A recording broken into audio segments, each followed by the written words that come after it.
Hoy tenemos por delante un tema que, bueno, vamos a poner bajo el microscopio, un texto de opinión muy concreto, Ujú. una reflexión breve, pero la verdad muy contundente, que nos llega desde Colombia y que disecciona un fenómeno que es bastante universal. Sí, totalmente universal. A ver, es la brecha gigantesca que hay entre las promesas políticas sobre sanidad y la dura realidad técnica de mantener un sistema de salud a flote. Exacto. Y nuestro objetivo en el análisis de hoy es desgranar precisamente por qué el autor de este texto sostiene que prometer la construcción de hospitales en todas las regiones, así sin más, sin un sustento real, es básicamente una receta para el desastre. Eso es. Y creo que antes de meternos de lleno en la materia, conviene hacer un matiz importante sobre el tono de lo que vamos a tratar.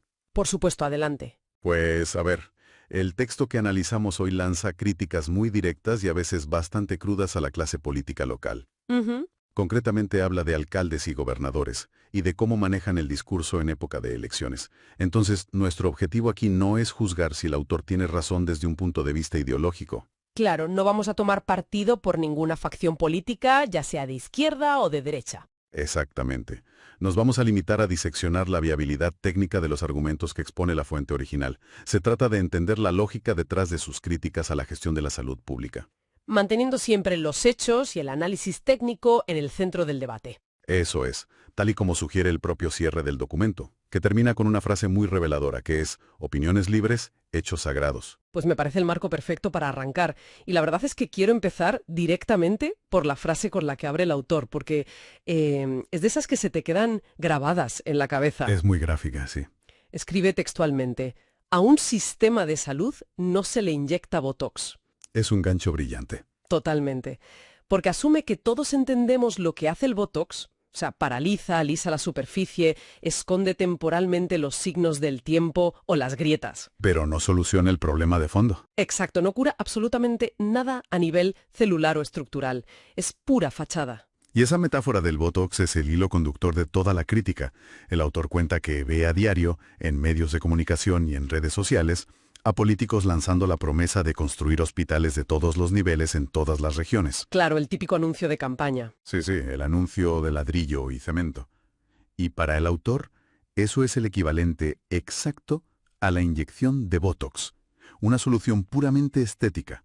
Porque claro, poner un edificio nuevo, reluciente, en una región apartada, pues genera una foto estupenda para la prensa. Da una impresión superficial de que se está fortaleciendo la sanidad. Pero enmascara las fallas sistémicas que hacen que ese hospital sea, en la práctica, inoperante. Eso es. Pero, a ver, pongámonos por un momento en el papel del ciudadano o incluso del político que hace la promesa. ¿Vale?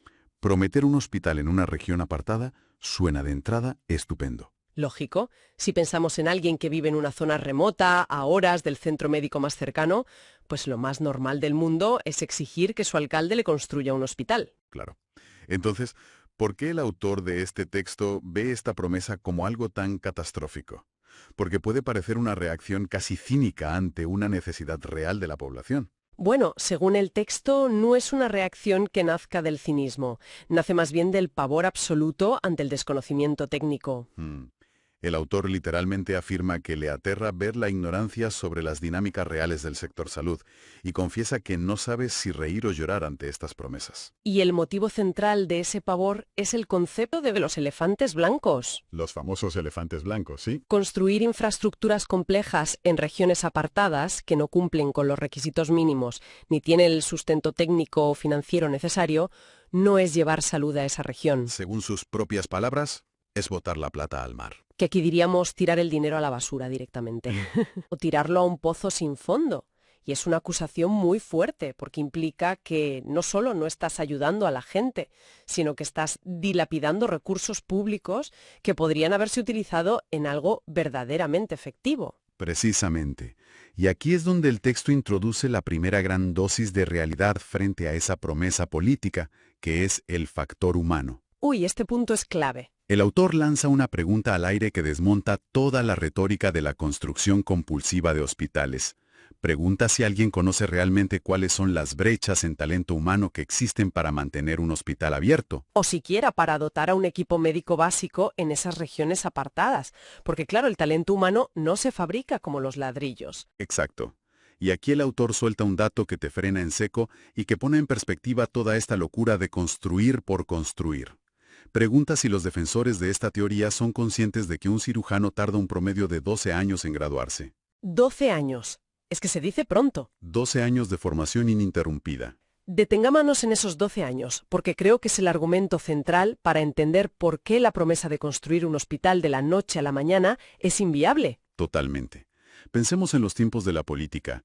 Un mandato político, ya sea de un alcalde o de un gobernador, suele durar 4 años. Y en ese tiempo, con el presupuesto adecuado, puedes licitar, diseñar y construir el edificio de un hospital. Puedes inaugurarlo por todo lo alto y cortar la cinta roja. Claro, la foto sale perfecta. Pero si la región no cuenta ya con especialistas dispuestos a trasladarse allí, no tienes forma de generar un cirujano en 4 años. La formación médica requiere un periodo de maduración técnica ineludible. Es que es muy fácil poner la primera piedra. El propio texto lo dice, poner la primera piedra es fácil. Lo verdaderamente complicado, el auténtico reto titánico, es mantener esos servicios operativos las 24 horas del día, los 7 días de la semana. Y lograr generar un impacto positivo en los desenlaces clínicos de la región. Que al final es lo único que importa. Porque a un paciente que sufre un infarto o que necesita una apendicectomía de urgencia a las 3 de la madrugada, le da absolutamente igual lo bonito que sea el vestíbulo del hospital o el mármol de la fachada. Si no hay un equipo quirúrgico disponible, el edificio no sirve de nada. Y ese concepto de desenlaces clínicos que menciona el autor me parece fundamental. Es la métrica real del éxito en sanidad. Un elefante blanco, es decir, un hospital vacío o sin el personal adecuado no mejora la salud de la población. De hecho, puede empeorarla si genera una falsa sensación de seguridad. O si drena recursos económicos que podrían haberse destinado a prevención u otras áreas vitales. El autor subraya que el impacto positivo no se mide en metros cuadrados construidos, sino en la capacidad real de resolver problemas médicos de forma ininterrumpida, ese 24/7 que resulta ser una auténtica pesadilla logística en zonas remotas. Y esto enlaza maravillosamente con una de las analogías más agudas que plantea el documento. La del videojuego, ¿verdad? Sí. El autor se dirige directamente a quienes les gusta jugar al Cities Skylines con la salud pública. Es genial. Quienes conocen este videojuego saben que la dinámica de gestionar una ciudad ahí es, extremadamente simplificada en ciertos aspectos. Muy básica. Si tus ciudadanos se enferman, seleccionas la herramienta de hospital en el menú. Haces clic en un terreno vacío del mapa, gastas unos créditos virtuales y mágicamente aparece un edificio funcionando que cubre un radio de acción específico. Ya está, problema resuelto. No tienes que preocuparte de si los médicos quieren irse a vivir a ese barrio, de cómo llegan o de si el edificio tiene lo necesario para funcionar. Esa mentalidad de videojuego, el creer que el progreso se logra haciendo clic e instalando un edificio prefabricado sobre el mapa, es exactamente lo que el autor critica de la gestión de la salud pública. Porque en la vida real no basta con colocar el edificio. Por eso, el texto introduce el concepto de los determinantes sociales en las regiones y las redes integrales de servicio. Enumera 3 interrogantes, 3 requisitos previos que son innegociables y que desnudan por completo esa mentalidad de Cities Skylines de los políticos. Vamos a desgranar esos 3 puntos porque son la base de todo el argumento técnico del autor. Perfecto. El primero que menciona son las vías de acceso. Y fíjate que parece algo casi demasiado obvio. Sí, pero si lo pensamos bien, si construyes un hospital de segundo o tercer nivel en una región apartada de Colombia o de cualquier otro país y no hay carreteras asfaltadas o seguras, ¿cómo llega la ambulancia? ¿Cómo se traslada un paciente crítico bajo la lluvia torrencial en un camino de tierra lleno de barro? Y ya no solo los pacientes. ¿Cómo llega el suministro diario de botellas de oxígeno, los medicamentos refrigerados o el propio personal médico que mencionábamos antes? Exactamente. La logística de suministro médico es implacable, no perdona. Si no hay vías de acceso, el hospital queda aislado logísticamente el primer día. Lo que lo convierte en un cascarón vacío en cuestión de días. El segundo determinante que plantea el texto es la capacidad técnica de la zona. Que esto va mucho más allá de tener 4 enchufes en la pared. Muchísimo más allá. Un hospital moderno, especialmente si el político promete todos los niveles de atención, depende de equipos de diagnóstico por imagen muy sofisticados. Quirófanos monitorizados, sistemas de refrigeración ininterrumpida para conservar vacunas y bancos de sangre. Redes de datos de alta velocidad para los historiales clínicos. Claro, mantener un escáner o una máquina de resonancia magnética en medio de la nada requiere una capacidad técnica monumental. No te puedes permitir cortes de luz cada 2x3. Y si se estropea un equipo complejo y el técnico especializado tarda 3 semanas en llegar porque las vías de acceso son pésimas. Que volvemos al punto anterior. Exacto. Pues el equipo del hospital, por muy puntero y caro que sea, se vuelve inútil. Te quedas con un pisapapeles de varios millones de euros. Lo cual nos lleva al tercer punto, y aquí es donde el autor verdaderamente pone el mayor énfasis. Hasta el punto de considerarlo la condición sine qua non. La disponibilidad de agua potable. El texto es muy tajante al respecto. Advierte que, antes de pretender construir edificios que terminarán siendo insostenibles en todas las regiones, los alcaldes y los gobernadores deberían enfocarse en otra cosa. Deberían enfocarse, como mínimo, en mejorar el suministro de agua potable y garantizar un acueducto básico para la población local. Pero claro, poner la red de abastecimiento de agua, cavar zanjas e instalar tuberías no da los mismos votos que inaugurar un hospital reluciente. Políticamente, un acueducto es invisible. Está enterrado bajo tierra, nadie lo ve cuando va a votar. Sin embargo, un hospital de 3 plantas domina el horizonte del pueblo. Y el autor argumenta que plantearse tener hospitales de tercer nivel sin haber solucionado primero el agua potable es una aberración técnica absoluta, porque estos centros le quieren lo que él llama una demanda hídrica robusta. Esa frase, demanda hídrica robusta, resume una realidad de la ingeniería hospitalaria que la retórica política suele ignorar por completo. Tratamientos intensivos, quizá diálisis o partos de alto riesgo. El nivel de higiene requerido en esas zonas es absoluto, no hay margen de error. Esto implica una necesidad constante e ininterrumpida de agua potable para la esterilización de todo el instrumental quirúrgico. Para el lavado constante de manos de todo el personal antes y después de cada procedimiento. Para la limpieza exhaustiva con químicos de quirófanos y habitaciones. Y no olvidemos algo muy básico, para mantener operativa una lavandería industrial que procesa toneladas de sábanas y uniformes contaminados a diario. Imaginemos el escenario por un momento. Tienes el edificio de cristal y hormigón recién inaugurado, tienes por un milagro de gestión a los cirujanos que tardaron 12 años en formarse ahí dentro trabajando. Y el cirujano abre el grifo del quirófano para lavarse las manos antes de operar a un paciente crítico. Y no sale agua. O peor, sale agua que no es potable y está contaminada. Todo el sistema colapsa en ese preciso instante. El hospital entero se paraliza. Es como construir un aeropuerto de última generación con terminales preciosas, pero olvidarte de asfaltar la pista de aterrizaje. Empezar la casa por el tejado de manual.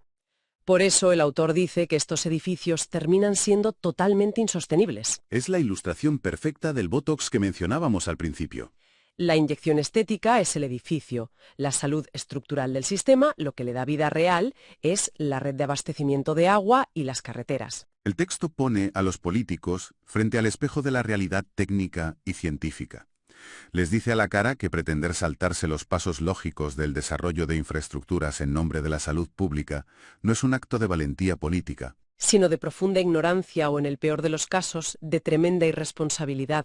Y es que el choque entre los tiempos políticos y los tiempos de la realidad es brutal en todo este análisis. Yo vuelvo a los 12 años del cirujano, porque creo que es el dato más demoledor y el que mejor ejemplifica este choque. Es que si un gobernador promete un hospital completamente equipado para ganar unas elecciones, y lo construye, pero el talento humano simplemente no existe en esa región apartada, tiene un problema insalvable a corto plazo. La única forma de conseguir a esos médicos de forma inmediata sería arrebatándoselos a otra región. Desvistiendo a un santo para vestir a otro. Exacto. La creación neta de capacidad médica, formar a nuevos especialistas, toma más de una década, y eso exige una planificación a muy largo plazo que sobrevive a 3 o 4 ciclos electorales distintos. Exige pensar de verdad en el sistema de salud a futuro, no en la foto de la inauguración del domingo que viene. Esa es la tesis central que se extrae de la frustración del autor. La salud pública es una disciplina acumulativa y extremadamente técnica que no responde nada bien a las prisas de las campañas electorales. Cada elefante blanco construido en una región apartada, sin vías, sin talento humano y sin agua potable, es una demostración empírica de ese fracaso del que habla. El texto nos invita a ser profundamente escépticos cada vez que escuchemos la promesa grandilocuente de hospitales de todos los niveles en todas las regiones. Nos insta a exigir que nos expliquen el cómo antes de aplaudir el qué. En el fondo es un llamamiento a la cordura administrativa. Es pedir que los mandatarios locales asuman su verdadera responsabilidad, que suele ser muchísimo menos glamurosa. Garantizar el suministro de agua potable y asegurar una red de alcantarillado básico salva probablemente más vidas a largo plazo, previniendo infecciones y enfermedades gastrointestinales en la población, que un hospital vacío sin cirujanos. Pero claro, vender prevención y tuberías de alcantarillado lo gana las mismas portadas de periódico que prometer un hospital de tercer nivel con helipuerto. Y ese es el peligro de jugar al Cities Skylines en la vida real. Que en el juego, si te equivocas y pones un hospital donde no hay agua, el edificio simplemente no funciona, parpadea un icono rojo encima del tejado y ya está, cargas la partida anterior y no hay mayores consecuencias. Pero en la realidad de la que habla el texto, destinar presupuestos millonarios a edificios insostenibles significa detraer esos mismos fondos públicos de necesidades vitales e inmediatas. Significa que, por tener un edificio de cristal vacío en la cima de la colina, la región sigue sin agua potable y sin carreteras seguras, perpetuando precisamente las mismas condiciones de vulnerabilidad y pobreza que hacen que la gente enferme en primer lugar. Es una visión muy clarificadora y al mismo tiempo bastante cruda de cómo funcionan las dinámicas reales del sector. Nos queda clarísimo el mensaje del autor. La salud no es una cuestión de estética, ni de poner primeras piedras para salir en la foto del periódico local. Depende de cimientos invisibles, pero que son vitales. Desde los 12 largos años que pasa un cirujano estudiando y formándose sin parar, hasta la presión constante del agua en las tuberías y el asfalto firme de las carreteras de acceso. Cualquier promesa política que ignore todos estos factores, por muy bien que suene en un mitin abarrotado, es simple y llanamente inyectar Botox a un paciente que lo que requiere es cirugía mayor. El texto nos deja una lección fantástica de rigor y de exigencia ciudadana. La próxima vez que escuchemos una de estas promesas grandilocuentes en campaña, la respuesta no debería ser el aplauso automático. Debería ser la exigencia de memoria técnica. Preguntar por los estudios de demanda hídrica, preguntar por los incentivos reales para atraer talento especializado a esas zonas remotas y por la viabilidad operativa a 10 o 15 años vista. Ese es el verdadero debate sobre la salud pública que el autor reclama que tengamos. Sin duda, es un texto que obliga a replantearse muchísimas cosas sobre cómo evaluamos las promesas que nos hacen constantemente. Ha sido un análisis fascinante de una pieza muy breve pero que venía cargada de profundidad técnica y de mucho sentido común. Y para cerrar nuestro tiempo de hoy, me gustaría dejar sobre la mesa una última reflexión que surge inevitablemente al tirar del hilo de todos estos argumentos que hemos comentado del texto. Te escucho. Si, como advierte el autor, construir infraestructuras de altísima complejidad en zonas aisladas sin los requisitos técnicos y de talento es inviable y supone dilapidar el dinero público, Sí. esto nos lleva a una pregunta bastante incómoda sobre la equidad territorial. Ya veo por dónde vas. Quizás la verdadera justicia en salud pública no consista en empeñarse en que cada región remota tenga su propio hospital de tercer nivel, algo que la física, la logística y la economía parecen desaconsejar por completo. Sino en aceptar de una vez la centralización de la alta complejidad. Exacto. Aceptar esa centralización y, en cambio, invertir masivamente en sistemas de transporte de emergencia que sean ultraeficientes. Es un cambio de paradigma enorme. Quizás el debate no debería ser cómo poner un quirófano de última generación en cada pequeño pueblo apartado, sino cómo asegurar que cualquier habitante de ese pueblo pueda llegar a un cirujano experto en un hospital central bien dotado en menos de una hora. Es una perspectiva completamente diferente, que desafía nuestra noción más instintiva de lo que significa acercar la salud a la gente. Algo para darle vueltas en la cabeza hasta nuestra próxima cita. Gracias por acompañarnos en este espacio. Nos escuchamos en la siguiente inmersión.